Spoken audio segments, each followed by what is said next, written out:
So, good morning, active traders, and welcome to our Trading Week Ahead broadcast coming at you live from Colorado here on bright, hot July 9th, 2022. Great to see so many here.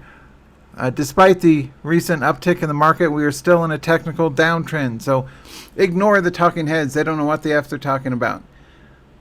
Who can tell me at what point will this downtrend? Here's a quick Technical Analysis 101 quiz for you. At what point, where does the S&P have to get before the downtrend is officially broken? Because we're still in a downtrend. Despite 5 up days, doesn't mean diddly squat. It's a bear market rally. As any good professional trader or money manager, if you talk to these billionaires out there, tell you the same thing. Where would we say the downtrend has been broken? Where does this market still have to get to before the downtrend has officially been broken? Yeah, Wendy, Tony. Thanks, Greg. Hey, thanks, Dan. Thanks, Alice. Thanks, Steve. Yeah, I would say the most recent swing high pivot. So that would put us right about here. So the market has to break that before the downtrend's been broken. In the meantime, we're still in a downtrend. So we should not be, so that what that means to us as traders, or at least to me as an active trader, is, yeah, I will start to nibble at things that look like they're trying to bounce. But no size at all. Like under $1,000 or $2,000 worth of shares, like 50 shares of a $20 stock. That's the kind of swing trades I'm starting to initiate now. So, do we want to play the bounce? Yeah, it may materialize into a break of trend. But a good, intelligent, professional approach is you do not want to trade size until we've broken the downtrend for at least a couple, 3 days in a row. So we have to get back over that 4,200, 4,150 level in the S&P to officially break the downtrend. Okay. The other thing we want to pay attention to, as always, is our VIX. And you can see our CBOE VIX is currently down this past week or two. But we have not yet broken support on the VIX. And by the way, hint. Well, that should be down a little bit.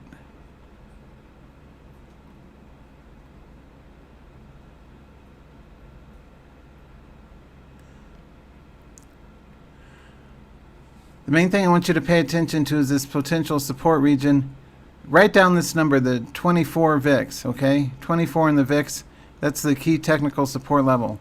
The market is still bearish net until our VIX gets under that 23, 24, and especially obviously if it gets down to the 20 or 17 in the previous low range. But that's the key support level that has held many, many a time. So every professional Wall Street CMT or professional trader is going to be looking, and myself, of course, looking at the 23, 24 level on the VIX. Now, if the VIX does get under 23, this is another rider down, and this is valuable intel.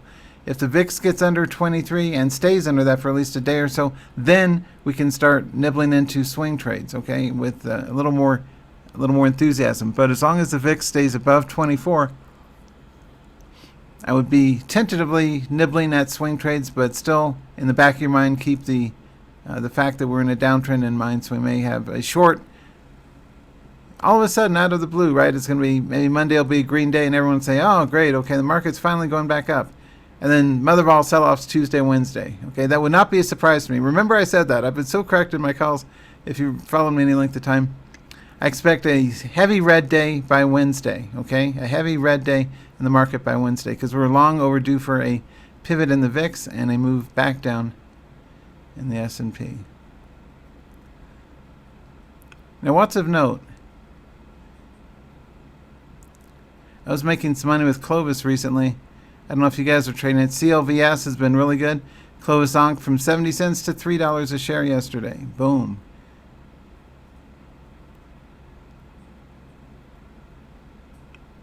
See, big picture, it dropped into the close. Take a look here.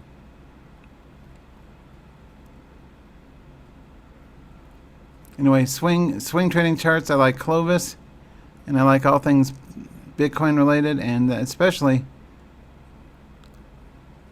Marathon, which I started to put a position on. This is my number one pick for a bounce next week is Marathon if it gets over 10. Now you can play it over 9 too, of course, but if it gets over 10 especially, that's likely to be a good runner up as high as 13, 14. So keep an eye on Bitcoin stock Marathon, MARA. That's my number one pick. You can see the large green volume. A lot of people agreed with me. I'm long this right now in my capital trading accounts. Not a lot of size yet, but if it gets over 10, I'll start reverse martingaling in on a breakout. So Marathon, that's my number one pick. You take a look at it yesterday. Look at this chart. It's a thing of beauty.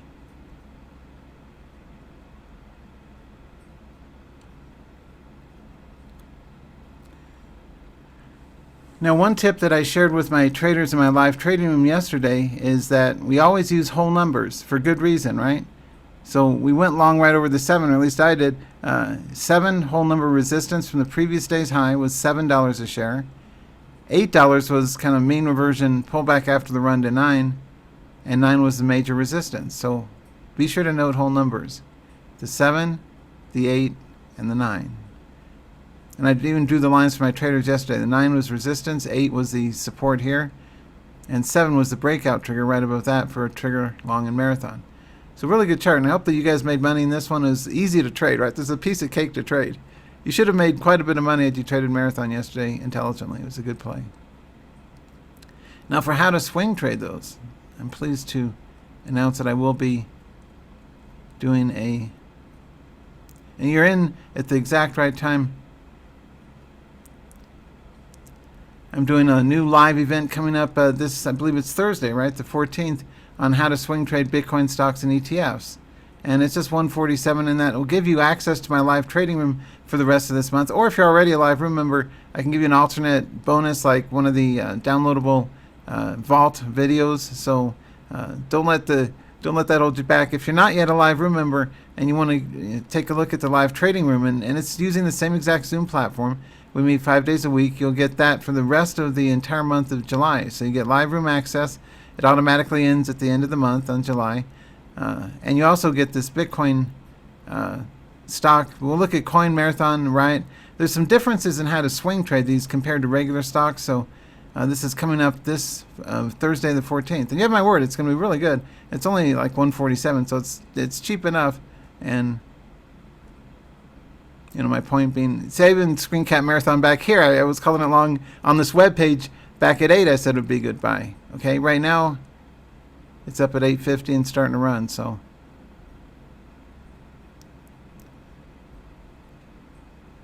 I was trading Marathon from 7:30. Okay, P&L proof my Fidelity account. Now it's up at 8.50, so up $1 from my initial entry. So anyway, and that's recent runs on the day after 4th of July, right? Just back on Tuesday this week. Really good run. So anyway, that's my only sales pitch for the day. I just wanted to briefly mention this before we resume today's regularly scheduled program. But that is coming up this Thursday. I urge you to take a look. It's at trademastery.com/Bitcoin. You get my word, it's going to be really good. I want to give you, if you can learn how to make just, one winning trade and make at least a few $100, you make just a few $100, it'd be a good ROI on your $147 investment, right? So, and you get to be with me for the whole month of July as well in the live room. Anyway, so back to it. Marathon looks wonderful. Now, because of the volatility in these, there's some do's and don'ts that you've got to be aware of to keep you out of trouble. And that's what I'll be covering specifically, kind of a deep dive in the premium session coming up. Now, which one's better, Coin or Marathon? Marathon, obviously, because there's not convincing volume in Coinbase, and there's not a big-ass green candle on the far right. Visually, like an eye test. That one or this one? That one's obviously superior. As an active trader, that should just jump out. It's not even up for debate. That's like obviously superior chart. Marathon versus Coin. Bum, bum, bum, bum. Let's throw in a couple others for the mix. Riot Blockchain. That's like in the middle. So if letter grade for Marathon would be an A, and Coinbase would be maybe a C or D, Riot would be a B. Okay, so this is also good because the volume is up, and we do have an increase in price action in Riot. And this one's kind of a laggard, the ProShares Bitcoin ETF. I'm still keen on it because it's come from much higher It's starting to bounce here a little bit too. So I trade all of these, but so far I think Marathon has my stamp of approval. It's a really good chart. Yeah, good point, Brian, about the moves coming up. Yeah, there's big. Yeah, good point. Wendy saying there's another gap that can be filled.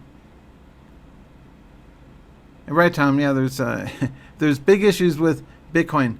Big picture, I'm still extremely pessimistic about Bitcoin, and I'm very pessimistic about the stock market. I think they're both going to crash and burn, but we may have a tradable bounce on the way down. So this could easily go back down or go down to $1 or $2 or nothing. So, yeah, we want to be cautiously optimistic. But we're all price action traders. If volume and price is there, like it clearly is for this bounce in Marathon, then that's clearly a buy signal up at new highs, right? Until it's not. And so learning how to reverse up and down makes good sense. Thanks. All right, what else do we have? Are any of these charts bouncing? Bum, bum, bum. Novavax. Hey, John, if you have any questions, just type it in chat. I like Ford Motor Company if it bounces up over the 13 or so. I don't have a charitable trust. I just have my own trading accounts, but for those of you who do trade things like Ford, I think that's good. I think all of these are good candidates for bounces.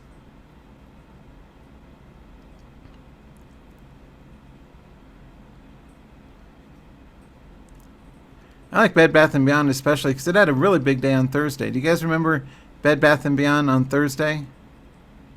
Big ass run day.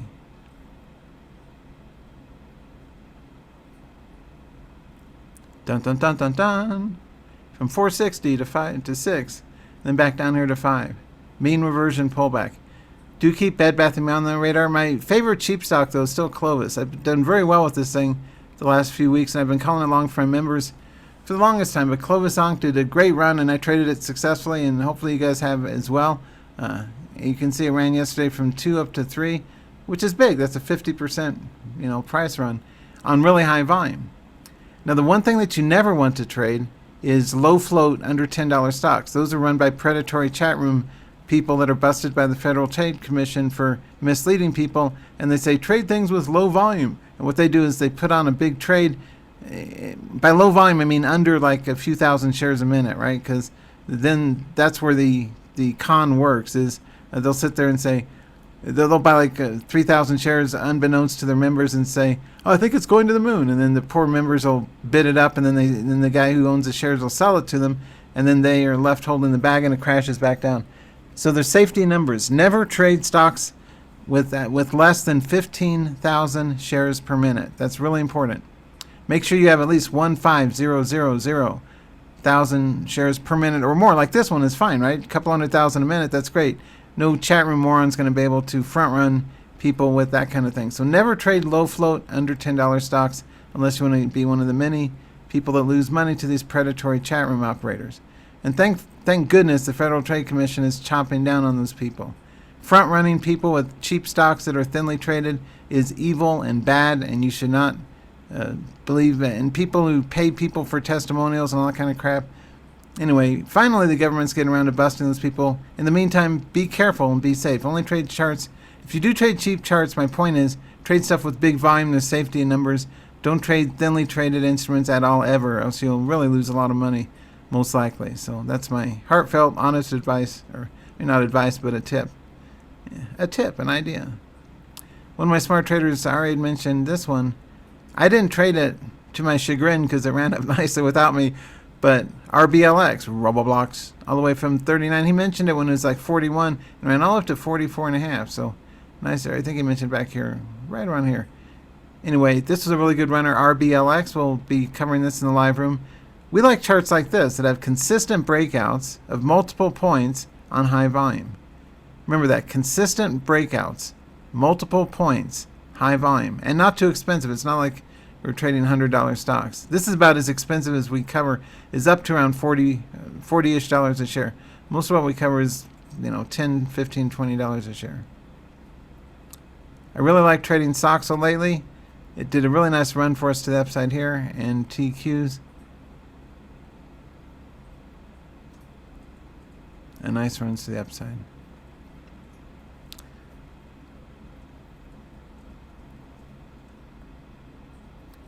But I still think that's an enthusiastically beautiful chart. It's got an ascending triangle. Now remember, whenever something has a big run in one day, it usually trades sideways or pulls back and chops around on the following day. So, for example, on Monday, this may well gap down to 740 and chop around in a range there between, say, 7 and 780. That would be unsurprising, right? Now, it may do the opposite. It may gap up over 9 and hit and run and keep going up to the moon and beyond, and that'd be great. But usually, after a big run day, which is why I'm only holding light size overnight, because who knows, 50-50, or we don't know what the odds are, but there's a very good chance it could gap down and fill the previous day's range to around 740, 750. So we play it safe. See a question about oil. Let's see. Oil's been strong. I know OxyPete was up, but personally, I'm playing it safe. I'm being cautious until our S&P gets up in new highs, or the VIX flashes a signal for us. We take a look at the S&P. You can see it was up on Thursday, but kind of up and down yesterday, right? It was like a merry-go-round. It was gap down, then up, then down, then up, then down, then up, then down, then up, then down, then up, then down, right? So it's a very up and down market. Overall, this is still a bullish configuration because it's in a net directional uptrend. So we'll see if the buyers come in over the 395, 391 come Monday morning. But what I want us to do, what I really urge you to do, is pay attention to charts that have exceptional volatility and price action with big trade potential. In an uncertain market, you really want to play signal versus noise, meaning charts that is Wall Street talk. A phrase that I coined decades ago. You want signal charts, not noise charts. You want rock star charts. That's not mine. That's someone else came up with that. But you want rock star charts or charts that are exceptionally wide range with large volume and not your usual favorites. So don't trade the usual suspects if they're chopping around. For example, normally we like to cover things like Carnival, AMC, SPCE, NIO, and those are all fine. Snap, SNAP. Hey, what about Twitter? I gotta put that on the radar for everyone, right? Musk says, no, tweet. He's saying, tweet this, baby. Well, we'll see what Twitter. Big ass gap on Friday. We'll see if it does another big gap on Monday. What do you guys think? What's going to be the play on Twitter? That's going to be one thing that I think I will do a rare short. And I usually just like buying inverses rather than shorting stocks. But this one I may well do a short. Let's say if it gaps down to 35 and then sells off down to 30 kind of thing. That would be, I don't know if it'll go that far. Maybe 35 to 33 or 32. Anyway, if it gaps down to like 35.10, I'll short 34.7, right? A loss to the whole number 35. Anyway, tweet this, baby. We may see a gap sell-off in Twitter and also maybe do a gap fill. I mean, who knows? Maybe it gaps down to something extreme, like, say, 32, and then fills the gap. So maybe I buy 32.5 and sell 34. What you want to do as a smart, thinking, active, professional trader is scenario planning. You want to forecast out if-then scenarios. What will you do? What will you do? So small gaps usually continue in the direction of that small gap. Big-ass gaps that are extreme often fill the gap. And I use 10% as a rule, so as a rule of thumb. So let's say this thing gaps down to 33 and keeps selling off. Well, okay, then maybe I'll go ahead and short the drop. But if it, preferably to gap to something like 36, and then I short right under 36. That would be a good short setup for a gap continuation for a short side. But let's say an extreme gap. Let's say it gaps down to 31 or 32 and starts to bounce. Okay, then I'll play the pivot long side. Maybe buy 32.30, sell 33, 33.5. Anyway, be thinking about that kind of thing. If you're obsessed like I am with trading, you really want to figure out the answer key to what's the most likely, next step. So anyway, keep an eye on Twitter. We'll see what it does on Monday. ETFs, things like Cold versus Boyle. I was trading Boyle on the bounce the other day. Anyone else catch it? Boyle, boing, from 43 to 53. Then kind of chopped around on Friday. But Thursday was a big day for Boyle. To the upside, our natural gas long. And Cold was a big day to the downside on that short. And I was trying to catch a bounce in this. Not much love, though. I think it's mostly either small wins, small stops, or break-evens. I didn't make any significant money trading Cold. I was trying to catch a bounce. I was hoping to do a nice sharp angle, bounce up to like 32.5, 33, but no such luck. Slow grind up, slow burn up, but it is trending up yesterday. So I will keep an eye on. I trade them against each other, just like I'll trade Soxel versus, say, UVXY, inversely related, or Boyle versus coal, or SEO. Let's see, SEO versus UCO, right? Now this might be a good swing trade opportunity if oil continues on up. A trader had asked about oil with UCO over 40. That's the one of the long oil ETFs. So UCO, and obviously Oxy Pete's a long time Buffett favorite. Dun dun dun dun dun. But that's kind of all over the map, so I don't like that one as much.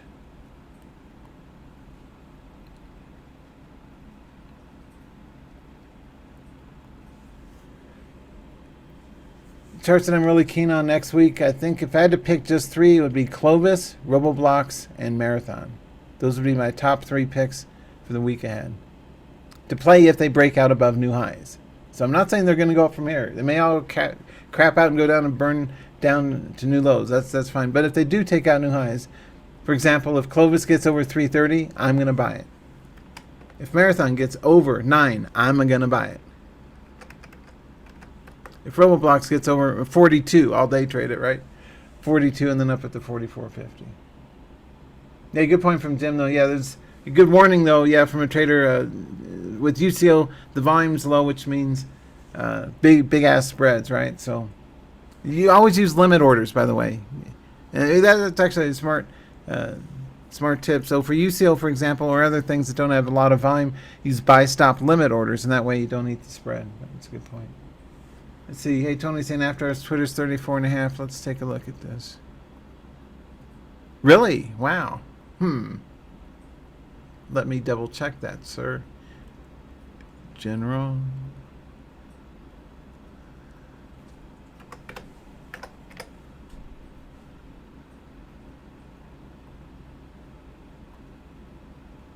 Wow. Hey, thanks, Tony. You're right, man. Twitter's 34.5. I love e-signal charts. That can just, change the close time from my 4 to after hours. Fell off a freaking cliff. Look at that. Wow.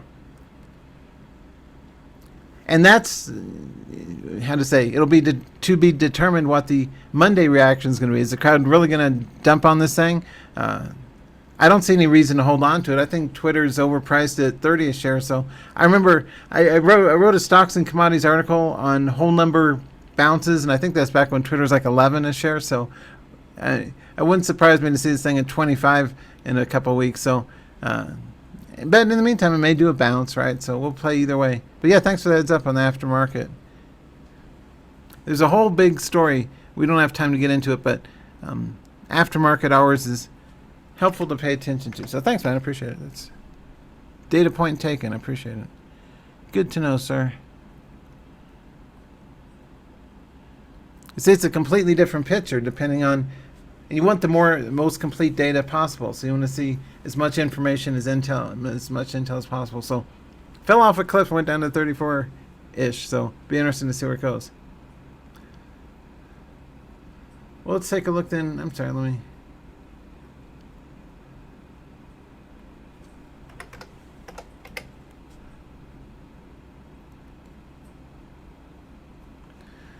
Now, usually in the aftermarket, you get something goes a little something like this, right? Kind of flat. Twitter, tweet this, boom.